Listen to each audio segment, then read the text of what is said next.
हाँ तो बच्चों, आप सभी का स्वागत है शाइनिंग डायमंड कोचिंग क्लासेज में। आज हम करने जा रहे हैं 10th क्लास की मैथ प्रश्नावली 10.1। तो देखते हैं कि इसमें कौन कौन से प्रश्न हैं। पहला प्रश्न है कि एक वृत्त की कितनी स्पर्श रेखाएं हो सकती है। क्या एक वृत्त की कितनी स्पर्श रेखाएं हो सकती है। हमें कोई फिक्स बिंदु तो दिया नहीं, तो देखते हैं कि एक वृत्त में कितनी स्पर्श रेखाएं हो सकती है। मैं सॉल्यूशन इससे खाली जगह में कर रहा हूँ। जैसे मान लीजिए एक वृत्त है, ठीक है। अब हमें कोई एक फिक्स बिंदु तो दिया नहीं, तो मान लो एक बिंदु है, इससे स्पर्श रेखाएं खींच रहे हैं,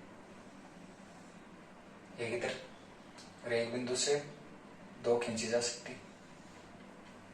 इसी तरह से हम आगे देखते हैं, इसके जस्ट पास में ले लिया मान लो कोई बिंदु, तो स्पर्श रेखाओं की थोड़ी सी जगह चेंज हो जाएगी।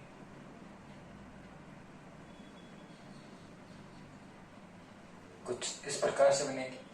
इसी तरह से हम डॉट डॉट कितने भी लेते जाएं तो हर एक डॉट से अलग अलग बनती जाएगी।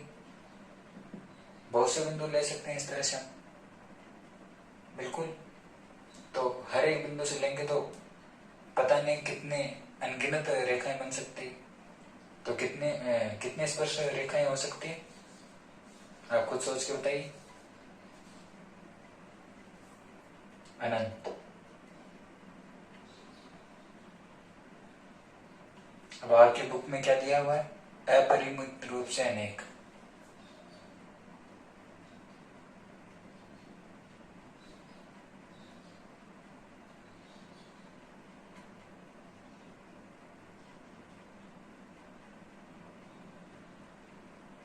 इसका क्या मतलब हुआ, अपरिमित रूप से अनेक का भी मतलब अनंत ही होता है। अपरिमित रूप से मतलब बिना किसी गिनती के, बेहिसाब तरीके से। तो इसका उत्तर क्या हुआ, अनंत, या परीक्षा में लिखते हो तो अपरिमित रूप से अनेक। ठीक है, अब चलते हैं अगले प्रश्न पर। अब आपके दिया हुआ रिक्त स्थानों की पूर्ति करने के लिए, तो मैंने वो लाइन तो लिखी नहीं है, डायरेक्ट प्रश्न लिख दिया कि किसी वृत्त की स्पर्श रेखाएं उससे कितने बिंदुओं पर प्रतिच्छेद करती है। किसी वृत्त की स्पर्श रेखाएं उसको कितने बिंदुओं पर प्रतिच्छेद करती है। प्रतिच्छेद मतलब काटना, टच करती है। तो वापस एक वृत्त बना के देखते हैं। ये वृत्त है, अब एक स्पर्श रेखा खींचते हैं इस पर।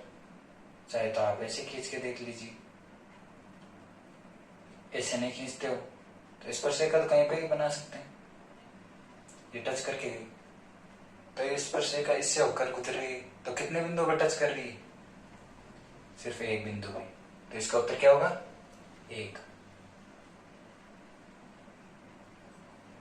अब मैं वृत्त यही रहने देता हूं, क्यों, हमें सभी प्रश्न में काम आएगा ये वृत्त, तो बार बार में मिटा कर बनाने की जरूरत नहीं। अगला क्वेश्चन है, एक वृत्त की कितनी समांतर स्पर्श रेखाएं हो सकती है। एक वृत्त की कितनी समांतर स्पर्श रेखाएं हो सकती है। तो देखिए, ये एक स्पर्श रेखा है, इसके समांतर मतलब जो आगे जाके कहीं पर नहीं काट रहे, जैसे रेल की पटरी होती है ना, उस तरह से ये हुई। तो समांतर कितनी, दो। इसी तरह से मैं बिंदु चेंज करता हूं, मान लो इधर मान लो, एक बार इसको मिटाता हूं।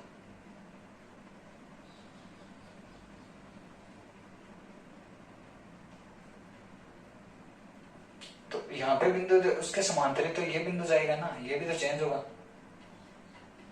तो अब इससे खींचिए स्पर्श रेखा,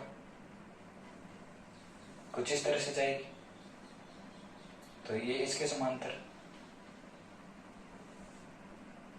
इसको सीधी कर लेते हैं, तो इस तरह से तो जाएगी।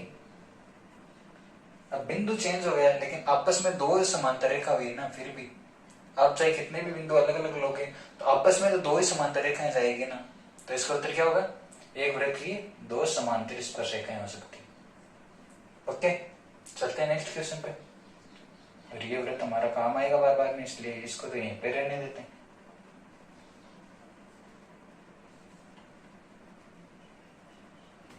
अब अगला प्रश्न है कि वृत्त तथा उसकी स्पर्श रेखा के उभयनिष्ठ बिंदु को क्या कहते हैं। उभयनिष्ठ मतलब कॉमन। जैसे दो पड़ोसी के घर होते हैं तो एक दीवार कॉमन होती है ना उसकी, वैसे उभयनिष्ठ। तो वृत्त तथा उसकी स्पर्श रेखा के उभयनिष्ठ बिंदु को क्या कहते हैं? तो देखो भाई, ये तो है वृत्त, ये भाई अपनी स्पर्श रेखा। अब इसका ये बिंदु, इसका जिक्र पहले भी किया था ना हमने, यहाँ पे पहले पर्सन में स्पर्श रेखा। तो इस बिंदु को क्या कहेंगे? इस रेखा को स्पर्श रेखा कह देंगे, लेकिन इस बिंदु का नाम क्या होगा? स्पर्श बिंदु।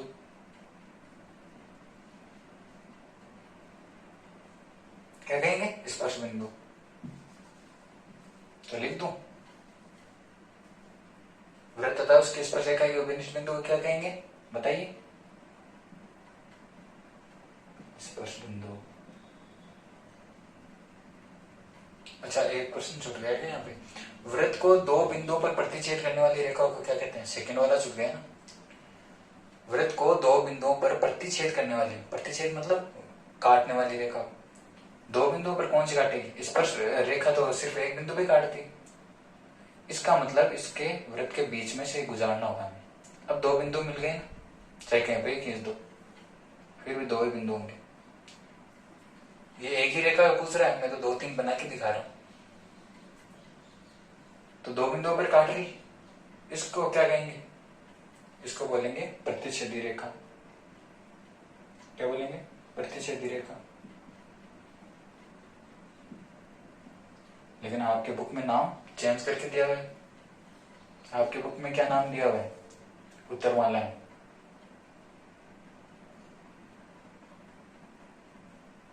छेदक रेखा। कोई बात नहीं, दोनों सेम नहीं। जैसे किसी के घर का निकनेम अलग होता है, स्कूल में अलग नाम होता है, क्या बोलते हैं, घर पे अलग होता है, तो बंदा तो एक ही है ना। तो वैसे प्रतिच्छेदी रेखा भी वही है, छेदक रेखा भी वही है। इंग्लिश में क्या बोलते हैं उसको? इंटरसेक्टिंग। अब है हमारे पास क्वेश्चन आ गया, इसको सोल्व करना पड़ेगा। वो तो सीधे थे, आप याद भी रख सकते हो, समझने की तो जरूरत थी।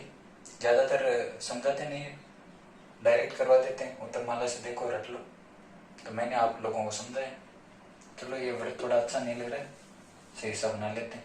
हमें इस क्वेश्चन में थर्ड वाले में जरूरत पड़ेगी, छोटा ही बना लेते हैं। कि 5 सेमी की एक त्रिज्या, मैंने प्रश्न पूरा नहीं लिखा है, सिर्फ डाटा लिख लिया, आप देख लेना अपनी बुक में। कि 5 सेमी त्रिज्या और पी बिंदु पर एक स्पर्श रेखा, पी बिंदु ये मान लिया, कहीं पर भी मान सकते हैं, ऊपर मान सकते हैं, ये पी बिंदु मान लिया मैंने। पी बिंदु पर स्पर्श रेखा पी क्यू, ये देखिए पी क्यू, ये हो गया क्यू। ओके, हो गया ना क्यू बार। पी बिंदु पर स्पर्श रेखा पी क्यू केंद्र ओ से जाने वाली रेखा से ओ पर मिलती, ये केंद्र हो गया ये वृत्त का, ये ओ है, ये मिलती है जाके क्यू पर, यहाँ पर मिलती है क्यू पर।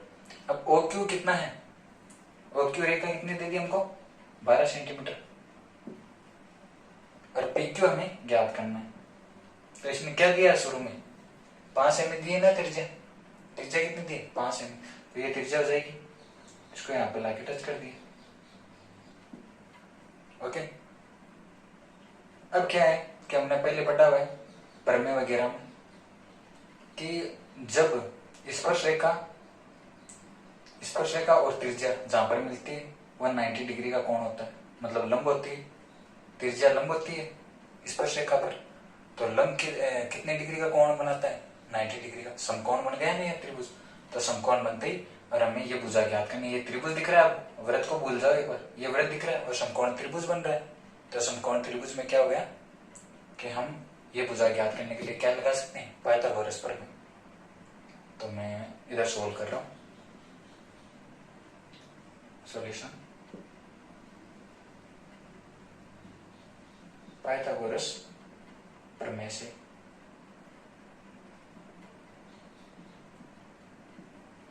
पाइथागोरस प्रमेय क्या है? कर्ण का स्क्वायर बराबर आधार का स्क्वायर प्लस लंब का स्क्वायर। क्या बोलते हैं इनको? कर्ण को बोलते हैं इंग्लिश में हाइपोटेन्यूस, आधार को बेस, लंब को परपेंडिकुलर। तो कर्ण क्या है? अब आप खुद जानते हो कि 90 डिग्री के कोण के सामने वाली जो भुजा होती है वो कर्ण होती है। ये दिख रही है, हर तिरछी भुजा को मत मान लेना, ज्यादातर बच्चे कंफ्यूजन पाल लेते हैं कि भाई जब भी तिरछी भुजा दिख जाए वो कर्ण, नहीं, उसका सही हम आंसर क्या दे सकते हैं कि 90 डिग्री के सामने वाली जो भुजा होती है वो होती है कर्ण। तो ये 12 सेमी है हमारे पास। आधार क्या है? आधार कौन सा होता है? 90 डिग्री वाला कौन होता है? वो तो होता है लंब। तो ये हो गया लंब और ये हो गया आधार। लेकिन इस क्वेश्चन में आप बाई चांस भूल से पर्सन में आधार किसी को मान लेते हो, लंब किसी को मान लेते हो, तो भी कोई फर्क नहीं है वैसे तो, लेकिन हमें सही जानकारी होना जरूरी है। तो क्या PQ क्या है? लंब है, ये हमें ज्ञात करना है। और त्रिज्या जो दी हुई है ये आधार बन रहा है इसका। इस त्रिभुज को एक बार जैसे मान लो किसी दुकान के आगे बैनर है, वो आंधी से गिर जाता है तो उसको वापस खड़ा करते हैं, तो ये कैसे दिखेगा हमें त्रिभुज? सही तरह से देखेंगे तो इस तरह से दिखेगा। ये 5 सेमी वाली हो गई, ये हमें ज्ञात करनी है। ये 12 या 90 डिग्री का कोण। ओके, आया समझ में? ठीक है, तो आधार तो हमारे पास 5 सेमी दिया हुआ, ये वाला OP, और लंब हमें ज्ञात करना है।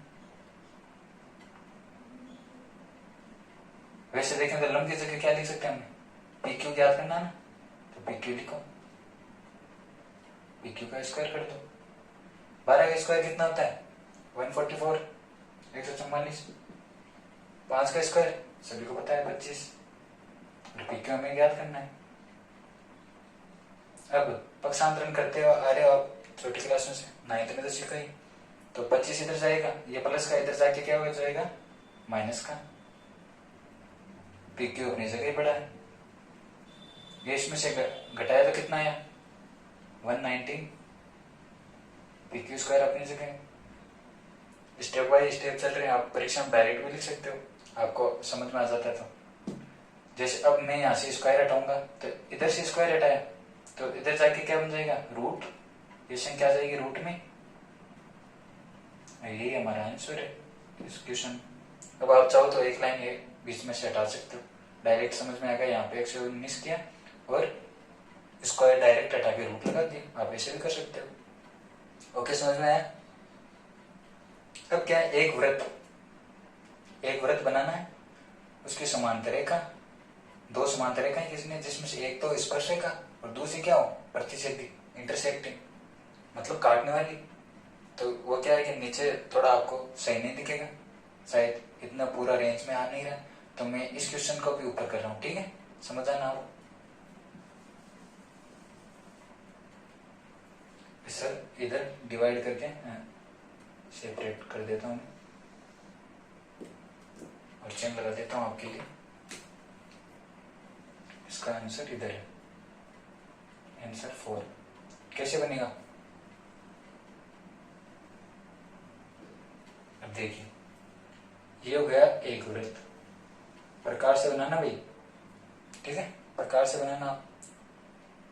अब ये बोल रहे हैं 2 समांतर रेखाएं। समांतर रेखाएं तो कैसी भी हो सकती है, स्पर्श रेखा भी बना सकते हैं 2 ऐसे करके, लेकिन इसने क्या बोला है? पूरा प्रश्न में गौर से पढ़ो। एक तो स्पर्श रेखा होनी चाहिए, एक काटने वाली प्रतिच्छेदी रेखा होनी चाहिए। तो ये तो बना दिया हमने स्पर्श रेखा, और ये काट कर जाने वाली रेखा होगी।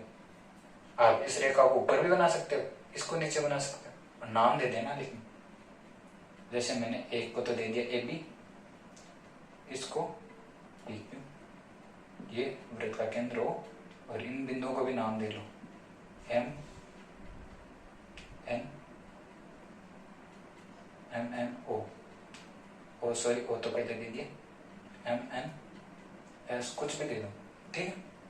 तो ये थोड़ा तरीके से हो जाता है। आप बिना नाम दिए भी कर सकते हैं, लेकिन परीक्षा में करो तो थोड़ा तरीके से करोगे तो वो मतलब एग्जामिनर के भी कंफ्यूजन नहीं रहेगी, वो पूरा नंबर देगा।